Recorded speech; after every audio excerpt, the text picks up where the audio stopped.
एक ऐसा चीज है जो हमारे जीवन की शांति होती है, पाप के कारण वो छिन जाता है। हमारे जीवन में जो छुटकारा मिलने वाला होता है वो पाप के कारण वो छुटकारा भी चला जाता है। पाप एक ऐसा चीज है जो हमारे जीवन में अशांति को ला देता है, समस्या को ला के खड़ा कर देता है। इसलिए मेरे प्रिय भाई बहन, पाप जब प्रभु के पास हम आते हैं, हम अपने जीवन को चेक करें कि कहीं गुनाह है, कहीं न कहीं पाप है, तो उसको मन को गिराए प्रभु के सामने, ताकि प्रभु वो आशीष से, वो आनंद को, उस छुटकारे को, उस आशीष को प्रभु देना चालू करे। आमीन। यीशु मसीह की। तो मानव जाति की सबसे बड़ी जो समस्या है वो पाप है, और पाप के ही कारण यीशु इस धरती पे आया और समस्त मानव जाति के पापों के लिए, अब पापों के लिए मारा गया, गाड़ा गया, और फिर से तीसरे दिन क्या हुआ, जीवित हुआ। पाप के ही कारण यीशु मरा। इसी प्रकार हमको ये चीज समझना चाहिए कि पाप के कारण जब यीशु की जान चली गई, तो पाप हम अपने जीवन से उसको मान ले और उसको छोड़ दे, ताकि यीशु हमारे जीवन में आए और हमारे जीवन को सही करे और सही दिशा में लेकर चले। हालेलुया। यीशु मसीह की। चलिए मेरे साथ में एक वचन की ओर मैं आपको लेकर चलना चाहूँगा। नीति वचन की पुस्तक जल्दी से निकालेंगे, 28 अध्याय उसका 13 पद को हम सुनेंगे सब लोग। सब लोग जो अपना छिपा रखता है उसका कार्य सफल नहीं होता, परंतु जो उनको मान लेता है और छोड़ भी देता है उस पर दया की जाएगी। क्या की जाएगी? दया की जाएगी। आमीन। हालेलुया। मेरे प्रिय मेरे भाई बहन, यहाँ पे स्पष्ट रूप से बताता है जो अपना अपराध छिपा रखता है उसका कार्य सफल नहीं होता। आज हम और आप अपने पापों को मानने के बजाय उसको हम छिपा लेते हैं, अपनी गलती को मानने के बजाय उसको छिपाते रहते हैं, जिसके कारण हमारे जीवन में बहुत सारी समस्याएं बढ़ जाती है। हाँ या ना? हाँ, एक पाप को छिपाने के लिए, एक झूठ को छिपाने के लिए हमें हजारों झूठ, कई झूठ का सहारा लेना पड़ता है, कई झूठ को हमें बोलना पड़ता है, और जिसके कारण समस्याएं और समस्याएं बढ़ती चली जाती है। इसको हमें समझने की जरूरत है मेरे प्रिय मेरे भाई बहन। जब हम अपने अपराधों को मान लेते हैं तो बाइबल कहती है उस पर क्या है? दया की जाएगी। क्या की जाएगी? दया की जाएगी, और हमारा कार्य क्या होता है? सफल होता है, ये बाइबल बताती है। लेकिन जब हम अपने पाप को छिपा रखते हैं, उसको हम प्रभु के सामने मानते नहीं है, तो हमारा कार्य सफल नहीं होता है। क्योंकि वो पाप एक ऐसा चीज है, जब हम जो काम को करना चाहेंगे उसमें सक्सेस नहीं हो पाएंगे, उसमें हम सफल नहीं हो पाते हैं। पाप के कारण वो काम को जो हम करना चाहेंगे वो नहीं हो पाएगा और हम निराश हो जाते हैं, हम दुखी हो जाते हैं। और यही कारण है मेरे प्रिय भाई बहन, पाप जो है जब हमारे जीवन में होता है तो हमारे जीवन से वो आनंद चला जाता है, वो शांति चली जाती है। जो कुछ हम पाने वाले होते, छुटकारे को, आशीष को, वो चीजें नहीं मिल पाती है। पाप जो है वो हमारे जीवन में रुकावट डाल देती है, जो हमारे जीवन में जिस चीज की जरूरत है। हर एक लोग को शांति चाहिए, हर एक लोग को आनंद चाहिए, हर एक लोग को खुशी चाहिए, हर एक लोग को उद्धार चाहिए। हाँ या ना? लेकिन पाप एक ऐसा चीज है, जब पाप में हम रहते हैं तो कहीं न कहीं ये चीजें हमसे दूर चली जाती हैं। लेकिन जब हम इसको मान लेते हैं, प्रभु हमें आनंद देता है, हमें प्रभु छुटकारा देता है, प्रभु हमें शांति देता है, प्रभु हमें आशीषों में बढ़ाना चालू कर देता है। आमीन। हालेलुया। हालेलुया। जो अपने अपराध को छिपा रखता है उसका कार्य सफल नहीं होता। हमारा कार्य तभी सफल हो पाता है जब हम दोष मुक्त हो जाते हैं, जब हम पाप और गुनाह से आजाद हो जाते हैं, जब हम कोई काम को करना चालू कर देते हैं तो प्रभु उसमें हमारी क्या करते हैं, सहायता करते हैं, हमारी मदद करते हैं। ये चीजों को हमें सोचना है। हम 1 साल से प्रभु के भवन में आ रहे हैं, 6 महीना से आ रहे हैं, या 2 साल से आ रहे हैं, या 3 साल से आ रहे हैं, लेकिन अभी भी हम कहीं न कहीं निराशा में हैं, कहीं न कहीं दुख में हैं, कहीं न कहीं हम अशांति में हैं, कहीं न कहीं डिप्रेशन में हैं, और ये सोचते रहते हैं मैं इतने दिनों से प्रभु के भवन में जा रहा हूँ, मैं इतने दिनों से प्रार्थना कर रहा हूँ, कर रही हूँ, मैं इतने दिनों से उपवास भी करते हूँ, ये क्या कारण है कि अभी मुझे पूर्ण विविध से छुटकारा नहीं मिला, संपूर्ण दृष्टि से मुझे आशीष नहीं मिल पाया है, क्या कारण है? तो उसका एक ही वजह है, उसका एक उत्तर है, क्योंकि वो है पाप, क्योंकि पाप के खिलाफ है प्रभु, पाप के खिलाफ है ये बाइबल, जो जिसके खिलाफ प्रभु है, पाप के खिलाफ उसको छोड़ना पड़ेगा। और यीशु मसीह को अपना मुक्तिदाता, उद्धार करता, उसको जब हम स्वीकार करेंगे तो हमें पूरी रीति से प्रभु यीशु से आजाद करेंगे। आमीन, हालेलुया, बोल यीशु मसीह की, बोल यीशु मसीह की। यहाँ पे वही जो अपने अपराध छिपा रखता है उसका कार्य सफल नहीं होता है। देखो मेरे प्रिय, कभी कभी बहुत सारे लोगों के जीवन में प्रभु बड़े चमत्कार को कर देता है, बड़ी चंगाइयों को दे देता है, लेकिन वो शर्म के मारा वो अपने गवाही को नहीं दे पाता। एक हिसाब से ये भी एक आप पाप करते हो, एक आप ये भी गुनाह करते हो। बहुत सारे लोग जो है कहीं न कहीं पापों में फंसे होते, व्यभिचार में फंसे होते हैं, वो गुनाहों में फंसे होते हैं, और वो गवाही देने के लिए शर्माते रहते हैं। कहीं मेरे बारे में कोई जान ना जाए, मैं इस बीमारी से ऐसा ग्रसित था, इस समस्या से ग्रसित था, व्यभिचार से, गुनाह से, अगर मैं दे दूंगा सबके सामने तो मेरा कहीं इंसल्ट हो जाएगा। इसके कारण बहुत सारे लोग शर्म के मारा गवाही भी नहीं देते। मेरे प्रिय, आप प्रभु के सामने जो कुछ आपके जीवन में प्रभु किया है, जो भी चमत्कार को किया, जो भी आपके जीवन को प्रभु बदला है, वो सब प्रभु के सामने उसको बताना है, ताकि आप पे दया की जाए और आपके कार्य सफल होने का यीशु मसीह के नाम में। हालेलुया, यीशु मसीह की गवाही कभी भी देने में आप शर्माए नहीं। बहुत सारे बहन है, बहुत सारे भाई है जो व्यभिचार से फंसे हुए होते हैं और उससे प्रभु के पास आते, प्रभु को आजाद कर देता है, लेकिन वो गवाही देने के लिए शर्माते रहते हैं। आप पे कभी भी दया नहीं की जाएगी और आपका कार्य असफल होता रहेगा, कभी सक्सेस नहीं हो पाओगे, क्योंकि बहुत ऐसे स्थानों पे प्रभु के लोग, ऐसे लोग हैं, बहुत सारे विश्वासी हैं, बहुत सारे सेवक हैं, कभी भी अपनी गवाही को बताने के लिए शर्माते नहीं है, वो खुला में बताते हैं, वो बहन बताती है, वो भाई बताता है कि मैं इस विचार में था, मैं इस पाप में था और प्रभु के पास आया और प्रभु ने मेरे जीवन को बदल दिया, मेरे जीवन को प्रभु बचा लिया। और वो बताते हैं और उनके जीवन को प्रभु आशीष देता है, प्रभु उनको बढ़ाना चालू करता है। आमीन, हालेलुया, यीशु मसीह की। जो अपने अपराध छिपा रखता है उसका कार्य सफल नहीं होता, परंतु जो उसको मान लेता है उस पर दया की जाएगी। आमीन, क्या की जाएगी? दया की जाए। आप चाहते हो कि मुझ पर दया की जाए, तो आपके जीवन में जो भी पाप है, जो भी गुनाह है, हम यीशु के सामने मान ले, नहीं तो वो पाप, वो समस्या पे समस्या हमारे जीवन पे लाती चली जाएगी और हम कभी उठ नहीं पाएंगे, हमेशा डिप्रेशन में रहेंगे, हमेशा तनाव में रहेंगे। जैसे एक उदाहरण के तौर पे मैं आपको बताना चाहता हूँ। एक घर में, ध्यान सुनेगा, एक घर में एक लड़का रहता था जिसका नाम था जॉन, और उसी घर में उसकी एक छोटी बहन रहते थे जिसका नाम था मरियम।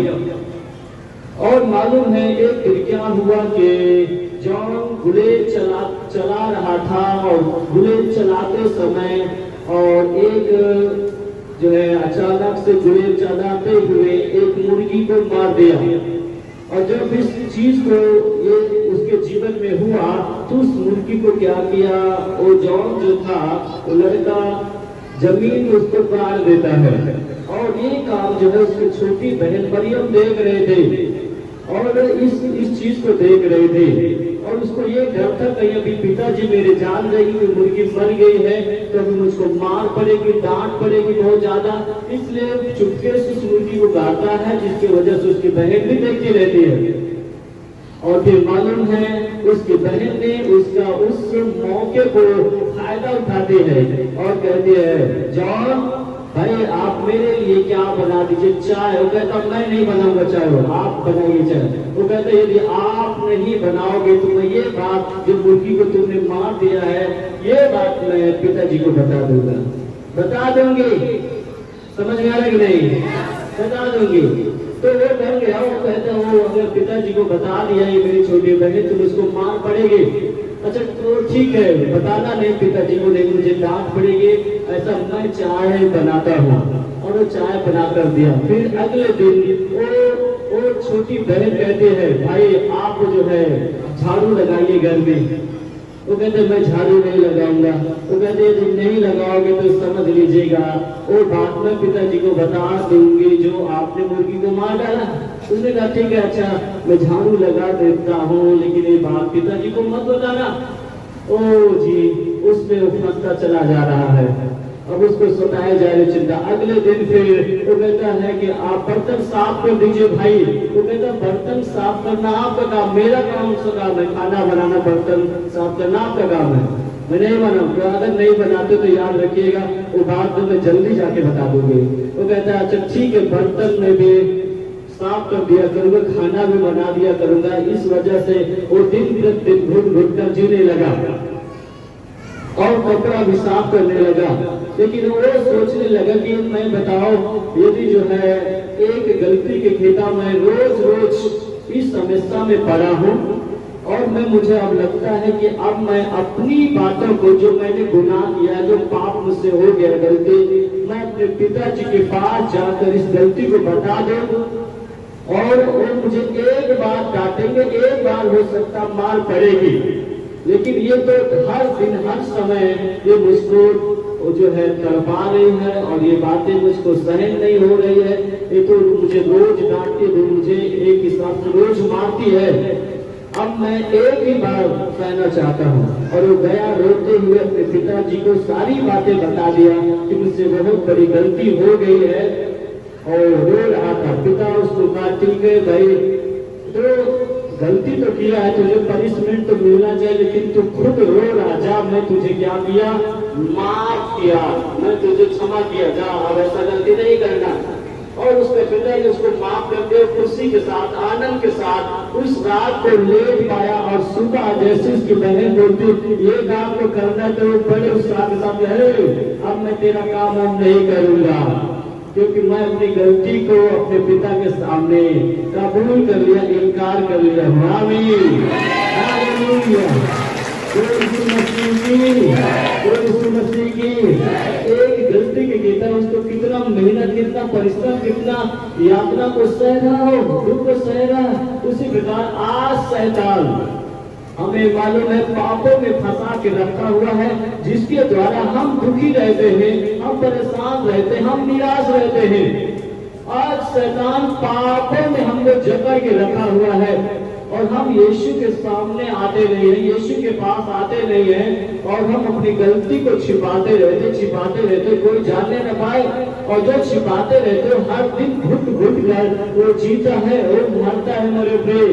मेरे प्रिय आज हमें इस बात को यदि मालूम हो रहा है कि नहीं, यदि पाप को यदि हम प्रभु के सामने मान लिया तो हमेशा के लिए प्रभु हमें आजाद करेंगे, छुटकारा देंगे।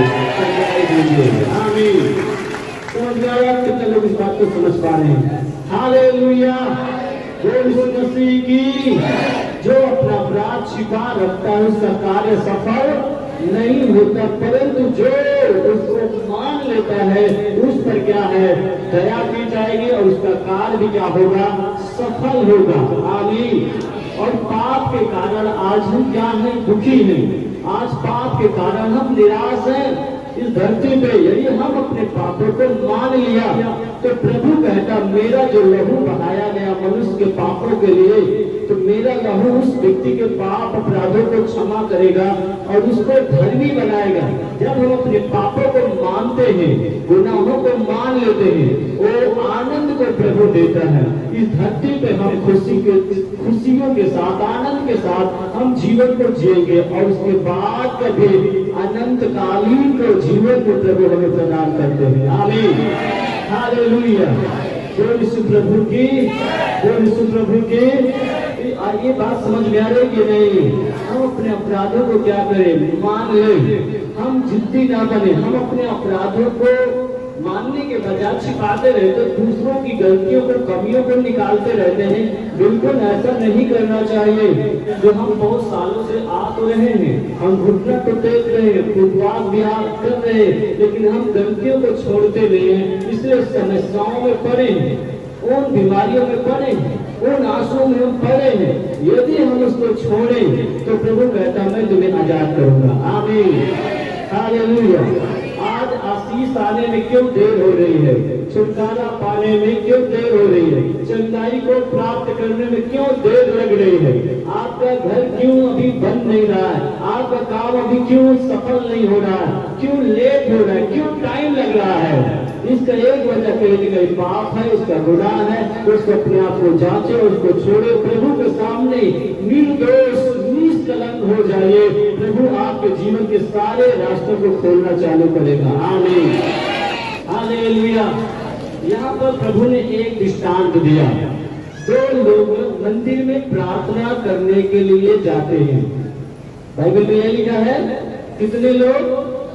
जोर से बोले, कितने लोग? दो लोग मंदिर में प्रार्थना करने के लिए गए। एक था फरीसी और एक था चुंगी लेने वाला। ये दोनों लोग क्या है? मंदिर में जाते हैं प्रार्थना करने के लिए। जैसा आज यहाँ पर आप क्या करने के लिए आए हो? प्रार्थना करने के लिए। क्या करने के लिए? जोर से, क्या करने के लिए? पीछे साइड में क्या करने के लिए? प्रार्थना करने के लिए। तो वहाँ भी ऐसे ही है प्रतिक्रिया कि दो लोग मंदिर में प्रार्थना करने के लिए गए। एक फरीसी था और एक चुंगी लेने वाला। और फरीसी ने यूं खड़ा होकर प्रार्थना करने लगा, हे परमेश्वर, मैं तेरा क्या करता हूँ? धन्यवाद करता हूँ। मैं तेरा क्या करता हूँ? धन्यवाद। और हे प्रभु, मैं अंधेर करने वाला अन्यायी व्यक्ति नहीं हूँ और न इस चुंगी लेने वाले के समान हूँ। मतलब वो अपनी योग्यता को दिखा रहा है, अपनी काबिलियत को प्रभु के सामने दिखा रहा है कि प्रभु मैं अन्यायी नहीं हूँ, मैं व्यभिचारी नहीं हूँ, मैं चुंगी लेने वाले के समान हूँ। और कहता है आगे अपनी प्रार्थनाओं में कि मैं सप्ताह में 2 बार क्या करता हूँ? उपवास रखता हूँ, 2 दिन उपवास रखता हूँ और मैं दशवांश भी देता हूँ, भेंट भी देता हूँ, लेकिन इसके समान नहीं हूँ। वो फरीसी इस प्रकार से प्रार्थना कर रहा है। मतलब वो प्रभु को स्मरण दिला रहा है, याद दिला रहा कि मैं सप्ताह में 2 दिन 2 बार उपवास रखता हूँ और मैं दशवांश देता हूँ, 10वां हिस्सा देता हूँ। मूसा के व्यवस्था के अनुसार उसने प्रभु को क्या कर रहा? स्मरण दिला रहा है, उस पिता को याद दिला रहा है। लगता है पिता भूल गया है, इसलिए वो याद दिला रहा है। और मालूम है, वो कहता है मैं चुंगी लेने वाला के समान नहीं हूँ, मैं इस प्रकार से हूँ, उपवास रखता, दशवांश देता हूँ। घमंड एक पाप है और इस प्रकार बहुत सारे लोग कभी भी ये घमंड वाला पाप न करें कि मैं बहुत ज्यादा प्रार्थना करता हूँ, बहुत ज्यादा मैं उपवास रखता हूँ, मैं बहुत ज्यादा वचन पढ़ता हूँ, मैं बहुत अच्छा गीत गाता हूँ, मैं बहुत अच्छा प्रचार करता हूँ, मेरे जैसा कोई है नहीं है, मुझसे अच्छा कोई वचन का प्रचार नहीं कर सकता या गीत नहीं गा सकता है। तो ये टैलेंट गिनाने की जरूरत नहीं है, ये एक अधर्म है, ये एक पाप है। यदि इस प्रकार की बातें आपके मनों में है, आपके विचारों में है, मैं बहुत ज्यादा प्रार्थना करता हूँ, बहुत ज्यादा उपवास रखता हूँ, मैं बहुत ज्यादा वचन पढ़ता हूँ, मैं बहुत ज्यादा सुसमाचार सुनाता हूँ, तो कहीं एक प्रकार के ये क्या है? ये घमंड है। हम बहुत ज्यादा भेड़ देते, दशवांश देते हैं। बहुत सारे लोगों का इस प्रकार का घमंड है। बिल्कुल ये सही नहीं है मेरे प्रिय। और यहाँ पे लिखा है जो कोई अपने अपराध को छिपा रखता है उसका कार्य सफल नहीं होता है। और ये अपने पाप को, ये देखो, ये दुनिया के सामने अच्छा बनने का प्रयास कर रहा है, मैं ये हूँ, मैं ये हूँ। लेकिन मेरे प्रिय, मैं बताना चाहता हूँ, कुछ ऐसे पाप है, कुछ ऐसे गुनाह है जो हमको खुद दिखाई नहीं देता, ना लोगों को दिखाई देता है, वो परमेश्वर को दिखाई देता है। इसलिए मेरे प्रिय, हमें जब हम प्रभु के सामने आते हैं, प्रार्थनाओं में जाते हैं, तो अपने जीवन को एक बार चेक करें और अपने आप को परखें, कहीं न कहीं हम पाप में तो नहीं है, कहीं न कहीं गुनाह में तो नहीं है, कहीं न कहीं मेरे अंदर घमंड तो नहीं है। ओ प्रभु, मेरे अंदर घमंड है, घमंड को दूर कर प्रभु। मैं नफरत करता हूँ प्रभु, नफरत को दूर कर प्रभु। मुझे नम्र बना प्रभु, मुझे दीन बना। उस चुंगी लेने वाले के समान जो उसने क्या कहा, हे प्रभु मुझ पापी पर क्या कर, दया कर। जब हम अपने अपराधों को मान लेते हैं तो प्रभु हमें धर्मी बना देता है। आमीन। और धर्मी जन अपने विश्वास के कारण अधिक वर्ष तक जीवित रहेगा, ये बाइबल लिखता है। आमीन। धर्मी जन अपने विश्वास से क्या रहेगा, जीवित रहेगा। मेरे प्रिय, इस प्रकार से अब फरीसी के सामने, चुंगी लेने वाले के समान, उसने क्या किया, मुझ पापी पर क्या कर, दया कर। ये जो है चुंगी लेने वाला दोष मुक्त वो होकर अपने घर चला गया। आज हम प्रभु के पास आते हैं, क्या हम आते हैं पाप की दशा में, पाप की दशा में चले जाते हैं, तो आप संघर्ष करते रहोगे, सफर करते रहोगे। मेरे प्रिय, प्रभु के पास आने वालों लोगों को अपने गुनाहों को, अपने पापों को मान लेना चाहिए, ताकि उस पर दया की जाए, उसका कार्य सफल हो और गवाहियों के साथ यहाँ पे खड़ा होने पाए। इसी के नाम में आप चाहते कि मैं गवाहियों के साथ यहाँ पे खड़ा हूँ, प्रभु मुझे गवाह अपना बनाए, तो ये काम आप अपने लाइफ में आपको करना पड़ेगा। प्रभु के सामने आपको अपने आप को निर्दोष होना पड़ेगा, ताकि आपके जीवन में प्रभु उन रास्तों को खोले जो आप चाहते हो, जो आप जिस चीज के लिए आप प्रार्थना करते। यदि पाप की दशा में आप हो, आप प्रार्थना करोगे, आपकी प्रार्थना को उत्तर नहीं आ पाएगा। आप प्रार्थना उपवास करोगे, प्रार्थना को उत्तर नहीं आ पाएगा। मेरे प्रिय, हम निष्कलंक अपने मन को शुद्ध करें, ताकि जब हम प्रार्थना करें तो हमारी प्रार्थनाएं घृणित ना हो, पवित्र ठहरे, ताकि उस प्रार्थना का उत्तर इस धरती पे आने पाए, हमारे जीवन में आने पाए। तो अपने आप को क्या करना, दीन करना, अपने आप को नम्र करना है, ना कि हम घमंड से भरे रहे। बिल्कुल ये मसीह में ये बिल्कुल शोभा नहीं देता है मेरे प्रिय भाई बहन। चलो एक और वचन को, प्रेरित उसका 10 का 25 पद को हम पढ़ेंगे थोड़ा। प्रेरितों के काम उसका 10 अध्याय उसका 25 पद को नोट करें जल्दी से। चलिए पढ़ेंगे। जब पतरस भीतर आ रहा था, और कुरनेलियुस ने उससे भेंट की, और कुरनेलियुस नामक एक व्यक्ति था, पतरस से भेंट किया और उसके पांव पर गिरकर उसे प्रणाम किया, परंतु पतरस ने उसे उठाकर कहा, खड़ा हो, मैं भी तो मनुष्य हूँ, खड़ा हो जाओ, मैं भी तो मनुष्य हूँ।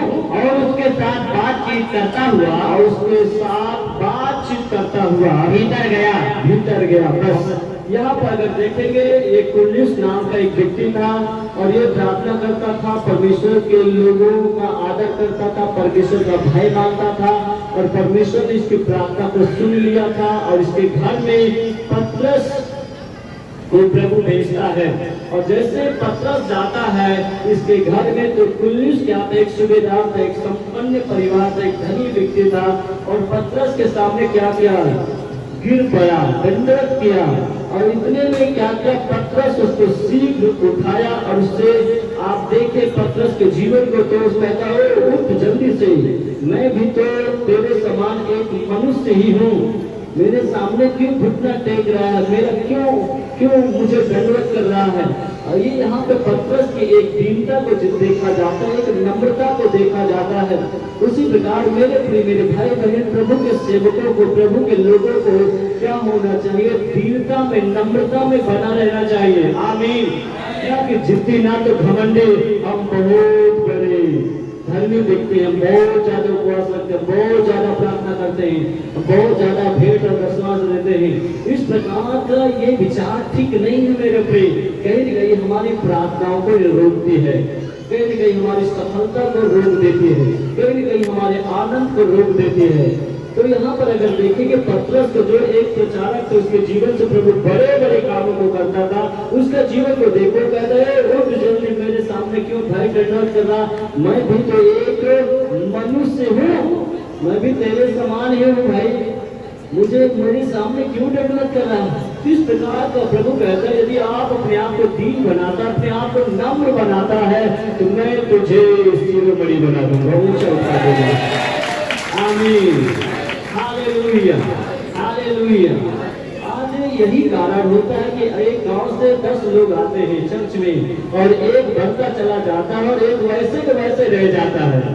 कारण यही होता है, अपने आप को परखता नहीं, अपने आप को जांचता नहीं है। वो जो बढ़ रहा है, प्रभु उसको बढ़ा रहा है, इसका मतलब वो प्रभु के सामने निर्दोष अपने आप को वो प्रभु के सामने दीन करता, नम्र करता, अपने पापों को मान लेता है, इसलिए प्रभु उसको बनाता है। और एक व्यक्ति उसी के बगल का पड़ोसी, और जी मैं इतने सालों से आ रहा हूँ, अभी मेरे जीवन में कुछ हुआ नहीं, मैं इतने दिनों से जा रहा, मुझे कुछ मिला नहीं, वो हमेशा रोता रहता है। अपने जीवन को चेक करे, अपने जीवन को जांचे, जैसा दूसरा पड़ोसी वासी आपको भी देना चाहता, आपको भी बढ़ाना चाहता है, बस इतना हो कि आप ध्यान करो अपने चाल चलन को, प्रभु आपको ऊंचा उठाएगा। आमीन, हालेलुया।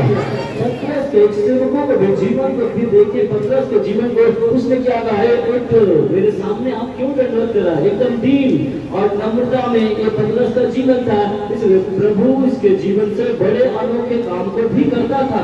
हालेलुया, यीशु मसीह की, यीशु मसीह की। पतरस के जीवन को यदि देखा जाए तो ये मनुष्यों से आदर नहीं पाना चाह रहा, जैसे वो गिरा, वो दंडवत जैसे किया पुलिस वहां पर उठाता है, मैं भी एक मनुष्य तेरे समान एक मनुष्य हूँ, मैं भी दुख भोगे एक मनुष्य हूँ। वहां पर क्या पतरस का अगर जीवन को देखा जाए, उसके विचार को देखा जाए, तो मनुष्यों से आदर और सम्मान पाने के लिए वो इच्छुक नहीं था। उसको ये मालूम है कि मेरा खुदा मेरा आदर करता है, मनुष्य मेरा आदर करे या ना करे, वो मैं इसका मेरे पास ये इच्छा नहीं है, ये मेरे पास जो है अपेक्षा नहीं कि कोई मनुष्य मेरा आदर करे। मेरे प्रिय ऐसा नहीं था, उसने कहा वो जानता है प्रभु मेरा क्या कर रहा है, आदर कर रहा है। आमीन, हालेलुया, हालेलुया। इसी प्रकार हर एक इंसान को ये चाहिए मेरे प्रिय भाई बहन, मनुष्य आदर करे या ना करे, लेकिन प्रभु हमारा क्या करता है, आदर करता है। बस उसके सामने हम निर्दोष रहे, निष्कलंक रहे, तो प्रभु हमारा आदर करेगा। हालेलुया। यहाँ पर लिस्त्रा में एक व्यक्ति था जो एक हमें बचपन से क्या था, बीमार था, पैरालाइज था, और प्रेरित लोग वहाँ पे गए, पौलुस, बरनबास और प्रभु के चेले लोग जैसे जाते हैं वहाँ पे और वो सुसमाचार को सुना रहे होते, तभी वो पैरालाइज का जो व्यक्ति था बड़े ध्यान से प्रभु के दास की बातों की ओर सुन रहा था, टकटकी लगाया हुआ था। तभी पौलुस इसको वो देखा और कहा, ये तो बड़े मेरे शब्दों को बहुत ही ध्यान से सुन रहा है, इसको चंगा हो जाने का विश्वास इसके अंदर है। तभी पौलुस कहता है, क्या तुझे विश्वास है चंगा होने का? और चल फिर, जैसे ऐसे शब्द को बोला, वो पैरालाइज का जो व्यक्ति था लगा तुरंत वो चलने फिरने लगा। आमीन। और जब इस प्रतिक्रिया को लोगों ने देखा, तो लोगों ने अचंभित किया और कहा, अरे ये तो जो मनुष्य के रूप में देवता लोग उपस्थित हो गए हमारे बीच में, देवता लोग प्रकट हो गए, ईश्वर प्रकट हो गए। तो लोगों ने क्या किया, बलिदान करना चाहा पौलुस के सामने, बरनबास के सामने, प्रेरितों के सामने। तो जब ये बातें सुना पौलुस और उसके साथियों ने, तुरंत भीड़ में गए और कहा, रुको, क्यों बलिदान करते हो भाई, मैं कोई ईश्वर नहीं हूँ, मैं कोई भगवान नहीं हूँ, मैं तुम्हारे समान दुख सुख भोगी मनुष्य, मैं भी। वहां पर भी अगर इस चीज को देखा जाए तो वो क्या कहता है, मेरे लिए क्यों आप बलिदान करना चाहते हो भाई, क्यों मेरी प्रशंसा करना चाहते हो? ओ मैं कुछ भी नहीं हूँ, मैं भी तुम्हारे समान मनुष्य हूँ, दुख सुख जैसे दुख सुख भोगी मनुष्य मैं उसी प्रकार मैं भी हूँ। आप मेरे लिए मत करो, आप इतना ये करिए, इन सब चीजों से दूर होइए, आप सच्चाई को जानो, जीवते परमेश्वर की ओर फिर जाओ। आमीन। जीवते परमेश्वर को क्या करो, फिरो भाई। जो आकाश और पृथ्वी जो कुछ बनाया है उसकी ओर आप फिरो, मैं कुछ भी नहीं हूँ। यहाँ पर भी पौलुस और बरनबास उसके साथियों ने क्या किया, अपने दीनता को, अपनी नम्रता को प्रकट करता है कि भाई मैं नहीं हूँ, मेरे लिए आप प्रशंसा मत करिए, आप मेरे लिए बलिदान मत करिए, मैं कुछ भी नहीं हूँ। जो कुछ है परमेश्वर उसकी ओर आप फिरिए। हालेलुया। हमेशा ये बातें होना चाहिए। चुंगी लेने वाला व्यक्ति ने क्या किया था, अपने आप को दीन किया, अपने आप को नम्र किया, वो धर्मी ठहराएगा। और एक व्यक्ति क्या था, ओ मैं ये हूँ, मैं ये हूँ। वो मनुष्यों से आदर पाने के उसके पास एक इच्छा था, मनुष्यों से सम्मान पाने के लिए उसके पास इच्छा था। लेकिन मेरे प्रिय मेरे भाई बहन, आप प्रभु के पास आते हो तो आपको ये मालूम होना चाहिए, मनुष्य मेरा आदर करे या ना करे, लेकिन प्रभु मेरा आदर करता है। और आज यही कारण होता है, बहुत सारे लोग चर्च में आते हैं, वो कुर्सियों के लिए लड़ते रहते हैं। ओ जी मुझे कुर्सी से उठा दिया गया, ओ मैं तो कुर्सी बैठा मुझे नीचे बैठा दिया गया, ओ जी पास्टर जी आए मेरे लिए प्रार्थना नहीं किए, वो प्रचार करके तुरंत चले गए, मेरे तरफ देखे नहीं है। तो सारा ये सब बातें सोचने लगते हैं। कहीं न कहीं ये सब यदि बातें हैं तो आपके जीवन में जो कुछ प्रभु देना चाहता है वो चीज को आप प्राप्त नहीं कर पाओगे, उन चीजों को आप ले नहीं पाओगे। क्योंकि आप जब यहाँ पे आते हो तो आप प्रभु की सुनने के लिए आते हो। प्रभु आपसे प्यार करता है, मैं हाथ रखूं या ना रखूं, प्रभु आपको हील करता है, आपको आशीर्वादित करता है। आमीन, हालेलुया। बोलो मसीह की, बोलो मसीह की। लोग लड़ते और झगड़ते रहते हैं, वो जी वहां पे गया, मेरा सम्मान नहीं किया लोगों ने, इस कारण से चर्च आना बंद कर दिया। चारों लोगों और लोगों के बारे में जाके बताते हैं, वो जी वहां पे गया कि मुझसे कोई सही से बातें नहीं किया, ओ जी मुझसे मेरा लोग कोई कहना नहीं मान रहा है। कुछ ऐसे भी जिद्दी घमंडी लोग हैं। मेरे प्रिय प्रभु उनको अच्छा मन दे, उनके जीवन को बदले। मेरी प्रार्थना तो यही है, वो फरीसी के समान है, चुंगी लेने वाले के समान जब बनेगा, मेरे प्रिय प्रभु उसको चौकी पर बैठाएगा। आमीन, उसको ऊंचा करेगा। हालेलुया। बोल यीशु मसीह की, बोल यीशु मसीह की। यदि आप अपने आप को दीन करते हैं, अपने आप को नम्र करते हो, तो प्रभु आपके द्वारा काम करेगा, आपके द्वारा प्रभु बहुतों को आशीषित करेगा। आमीन। यदि आप जिद्दी और घमंडी हो तो आप पक्का गिरोगे, पक्का मैं बता दूं। जिद्दी और घमंडी लोगों से परमेश्वर नफरत करता है। एक राजा था जिसका नाम था हेरोदेस, और वो मालूम अपना राजकीय वस्त्र पहनकर सिंहासन पे बैठा विराजमान हुआ। और तभी उसके कर्मचारी लोगों ने एक जो है उसकी इतनी तारीफ की, उतनी उसकी प्रशंसा की, तब लोग बोल उठे कि ये तो भाई मनुष्य का शब्द नहीं है, ये तो ईश्वर का शब्द है। ऐसे जैसे ही बोलता है, प्रभु का एक शब्द टूट गया और उसको ऐसा मारा कि उसको कीड़े लग गए, और वो कीड़े जैसे लगा उस बीमारी में मर गया। कौन? हेरोदेस। क्यों? क्योंकि वो क्या है, जो परमेश्वर को महिमा देना चाहिए वो महिमा को ना दिया, बल्कि खुद अपनी महिमा को लेना चाहा, अपनी महिमा लिया, अपनी तारीफ लिया, जिसके वजह से वो क्या, स्वर्गदूत गया, उसको मारा और वो मर गया। आज कारण यही होता है, जब हम याद रखिए, जब हम प्रभु के भवन में आते हैं, याद रखिएगा, यदि आप अपना महिमा लेना चाहोगे, अपने आप को प्रथम रखना चाहोगे, तो कहीं न कहीं ये समस्याएं आपके लाइफ में होती है। कई चीजें आपके जीवन में मर जाती हैं, कई चीजें नहीं मिल पाती है। याद रखिएगा मेरे प्रिय मेरे भाई बहन, हमेशा आप जब प्रभु के वेदी के सामने आप आते हो, आप डरते और कांपते हुए उसके सामने आप उपस्थित होइए। कौन है मेरे सामने? हालेलुया। यदि इस प्रकार से जब आपके अंदर डर और भय आ जाएगा, परमेश्वर आपके अंदर एंटर कर जाएगा। हालेलुया। यीशु मसीह की, यीशु मसीह की। बहुत सारे सेवक लोग, विश्वासी लोग, ओ जी मेरा आदर नहीं, क्यों मेरा रेशना ये हो। यहाँ पे आप देख रहे वचन को किस प्रकार से, ये तो संसार और तुम में कोई अंतर नहीं है।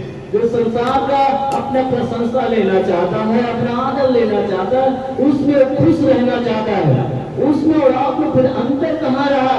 आप प्रभु के भवन में आते हो, आपको जो भी जगह मिल गई जहां पे बैठाया जाता आप बैठ जाओ। हालेलुया। आपको जैसा बोला जाता है वैसा आप अधीन में रहिए, तभी आप यहाँ से कुछ लेकर आप जाने पाओगे। आमीन। हालेलुया। और हेरोदेस ने क्या किया, अपनी जो प्रभु को महिमा देना चाहिए वो नहीं, वो खुद महिमा ले लिया।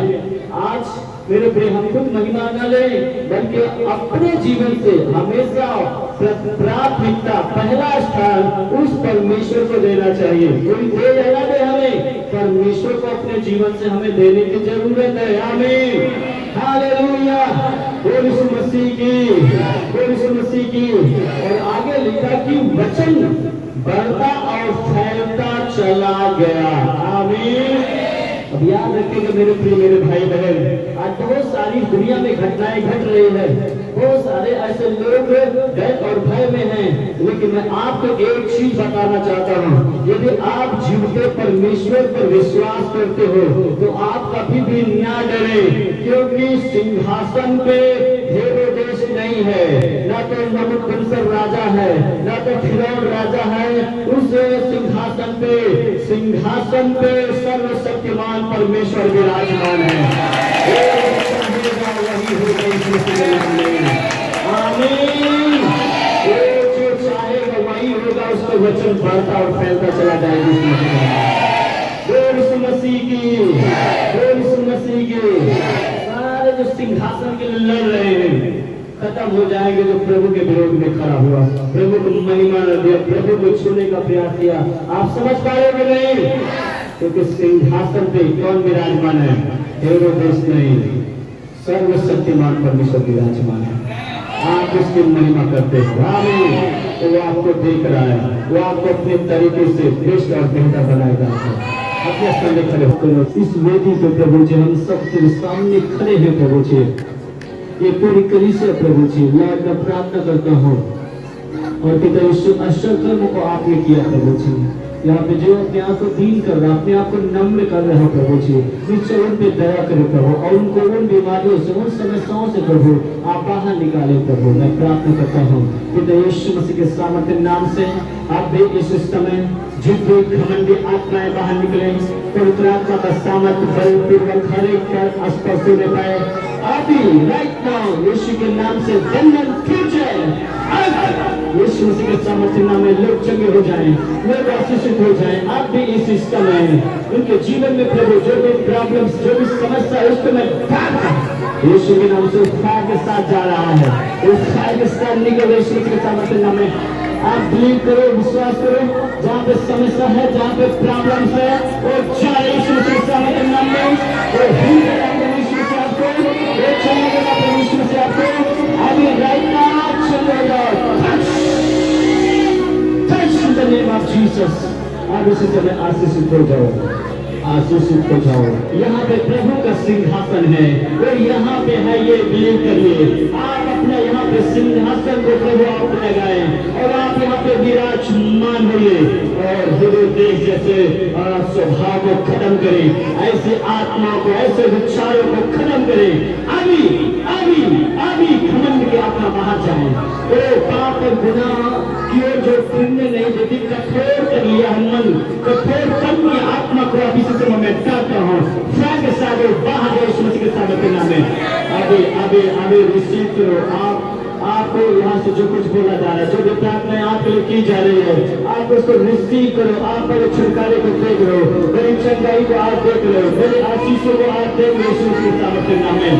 अभी राइट नाउ यीशु के नाम से जितनी घमंडी आत्माएं जो आपके जीवन को बर्बादी की ओर, अशांति की ओर, बीमारी की ओर, समस्या की ओर लेकर जाने वाली है, उसको अभी मारे मारे मारे मारे मारे मारे मारे बाहर निकल आउट यीशु मसीह के सामर्थ्य नाम में।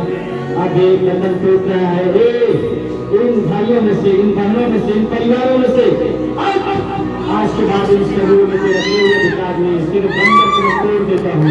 आज यहाँ पे जितने इनके पाप, इनके गुनाह क्षमा किए जा रहे हैं, इन पे प्रभु की दया को कर रहा है, अपनी करुणा को कर रहा है। हे परमेश्वर पिता, अपनी बड़ी दया और करुणा के अनुसार इन सब के पापों को, गुनाहों को माफ करे प्रभु जी, और इन पर अनुग्रह करे, जिसके द्वारा प्रभु ये स्वतंत्र और फ्री हो जाए इसी समय यीशु मसीह के सामर्थ्य नाम से। आगे बंधन टूट जाए, टूट रहा, टूट रहा, टूट रहा, टूट रहा। शरीर के किसी भी हिस्से में जो भी बीमारी है, जो भी समस्या हो जा रही है, वो जा रही है राइट नाउ यीशु के सामर्थ्य नाम में। धन्यवाद यीशु,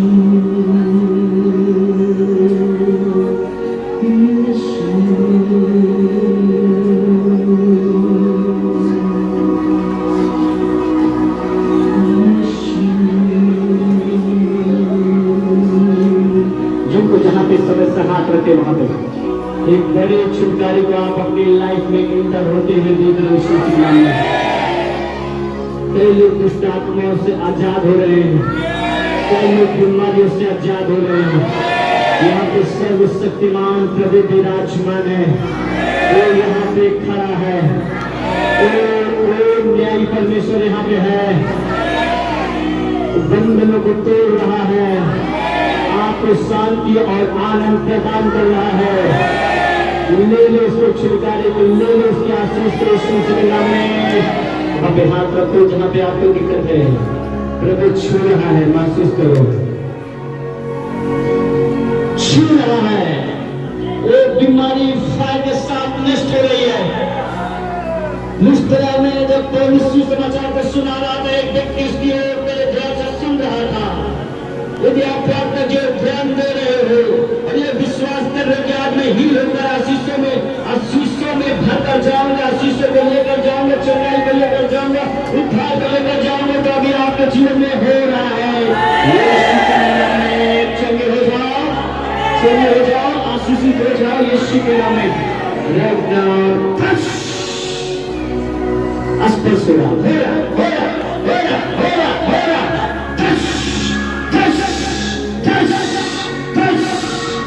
in the name of Jesus, touch in the name of Jesus, touch in the name of Jesus.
आपने प्रार्थनाओं को सुना, लोगों के जीवन को आशीषित किया, अपना गवाह प्रभु आप बना दिया है प्रभु, लोगों की प्रार्थनाओं को सुन लिया है प्रभु, उनकी प्रार्थना स्वर्ग तक पहुंच गई है प्रभु।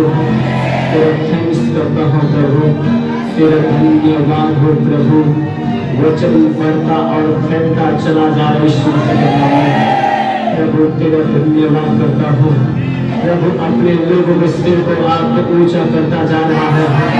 आप उनको जयवंत जयवंत जयवंत महिमा से महिमा की ओर आप लेकर चलते जा रहे हैं। तेरा धन्यवाद, क्योंकि लोगों को ये लग रहा है कि सिंहासन पे हेरोदेस नबूकदनेस्सर फिरौन ऐसे करके राजा और अधिकारी ऐसे बैठे हैं, लेकिन उनको ये नहीं मालूम कि मुझसे भी बड़ा एक अधिकारी स्वर्ग के सिंहासन पे विराजमान है और बेस्ट और बेहतर और सब कुछ बदल रहा है यीशु मसीह के नाम में। थैंक यू जीसस, हालेलुया, यीशु के नाम से आमीन। यीशु मसीह की, यीशु मसीह की।